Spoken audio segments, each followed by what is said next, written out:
Good morning po muli. Ngayon po ay araw ng Sabado.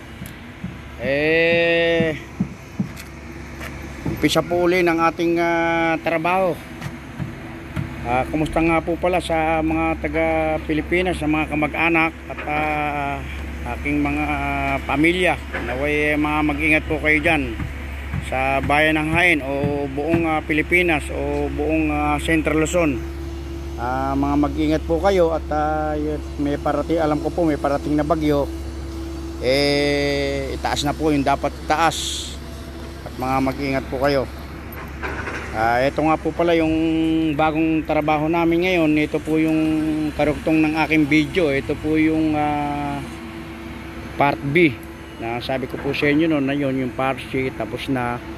Tapos po ito po yung part A. Ito naman po muli yung part B. Ayan na po yung natatapos. At ito na po yung ating mga pundasyon. Ayan po. Yung pundasyon na yan. Ayan po. And dito po ilalagay yung ating retaining wall. Na ang taas po niya 13 meters po ang taas ng wall na itatayo po dito. Ayan.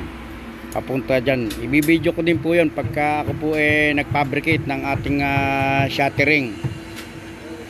Ako po yung pinaka-kuha na dito, nag-supervise at ako, isa na rin po ako sa gumagawa. At ako na rin po nagdi-design ng shuttering dito sa aming kumpanya, dito sa Builders Advanced Engineering. Hello Aldwin! Yan po si Aldwin. Yan po yung aming dalaga rin na taga La Union. Ayan po. Rabindar! Aywa. Ayan po. Kaway. Aywa.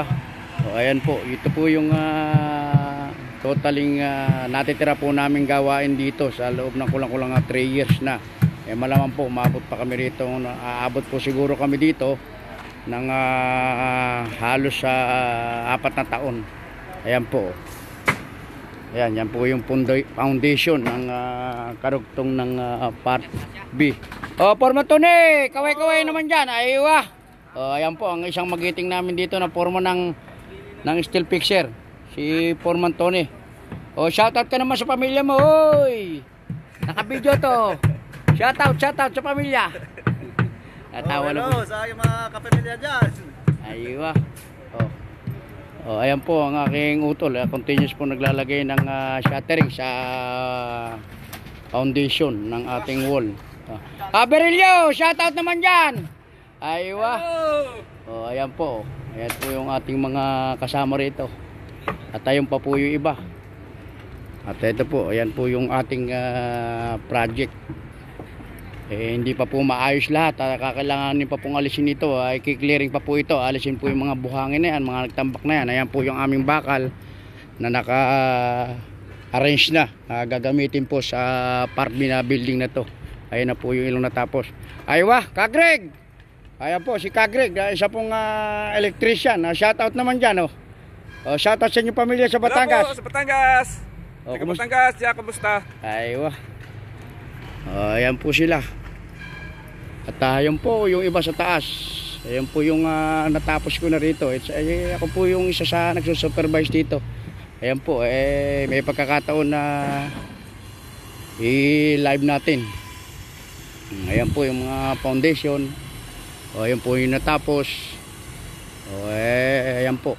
Ayan naman po yung si Kamstad kahapon, yung naglilinis ng kanyang bus. Driver excavator, driver JCB. Ayan po yung isang magiting pong taga Bisaya.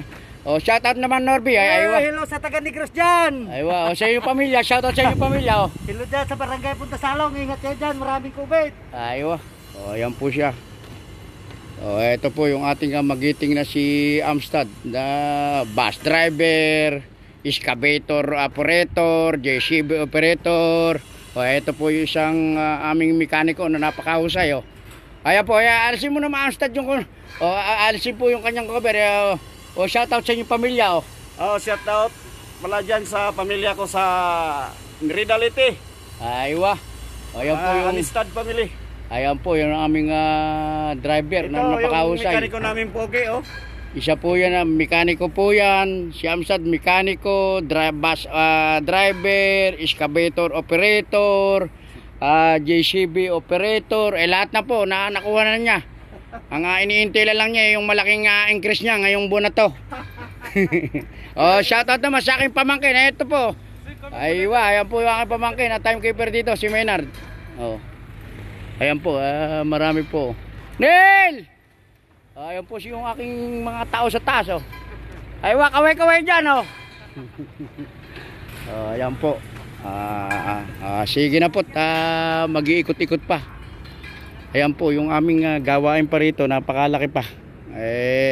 Marami pang kikitain sa aming project na to.